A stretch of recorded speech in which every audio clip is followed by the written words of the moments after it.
September, as they say, is when we remember.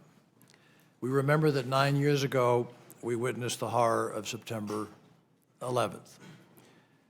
We remember that 5 years ago, we watched the devastation of Hurricane Katrina. We remember because even with the passage of time, these wounds don't heal, and the fears and lingers remain. At home in West Virginia, we know tragedy very, very well. Every state does, it's not just us alone, but it always seems more painful in a smaller and vulnerable state.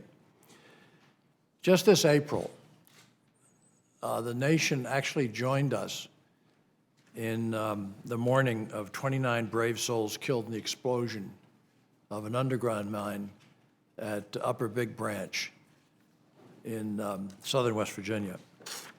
The grim reality is that every state represented in this Congress, there are emergencies exactly like that, but maybe according to the particular industry in that state.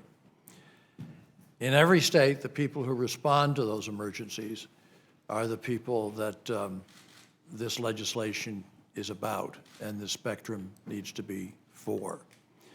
Nobody else can do it. You can't just sort of be a volunteer and run in and help. You have to know what you're doing. And it's hard, it's arduous, it's dangerous, people lose their lives. That's the deal. It's the way it happens. Whether they're committed by the hand of nature, these emergencies, or the unnatural hand of terrorism, one thing rings universally true. We are eternally grateful for the bravery of our public safety officials, and we honor those whose job it is to keep us from further harm.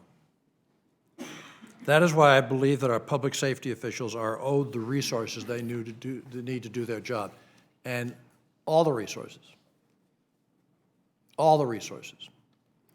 And why 9 years after September 11th we should be ashamed, I am, that they lack a nationwide interoperable wireless broadband communication system. How does one actually explain that? That's yet a year away, but it's closing in on us, and in terms of legislative possibilities, it's closing in on us very, very fast. That is what led me to introduce the Public Safety Spectrum and Wireless Innovation Act as one of the key pieces of legislation for me, as the new chairman of this committee. The legislation does two things.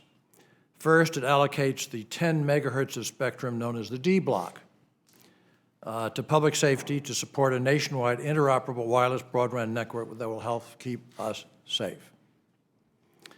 Second, it gives the Federal Communications Commission the authority to hold incentive auctions. This was a little bit of a bend to them, which actually helps pay for the infrastructure involved in all of this in any event.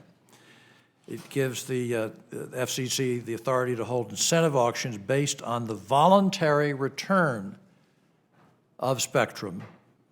And these auctions, in turn, will provide funding to support the construction and maintenance of public safety networks. There are three ways of funding this. We can get into that later. But the point is we can pay for all of it. We can pay for the whole thing. I believe that this approach is fair. I believe it's the right course. I think it's the right thing to do. I know it's the right thing to do. I'm very passionate about it. I'm going to say just before the end of this hearing that we're going to have hearings on this. We're going to have hearings, and then we're going to do it until we pass the bill. That maybe that's going to be this year, maybe that's going to be next year, but it's going to happen. I will not rest until it does happen. I know that some people believe there are other approaches to solving these problems.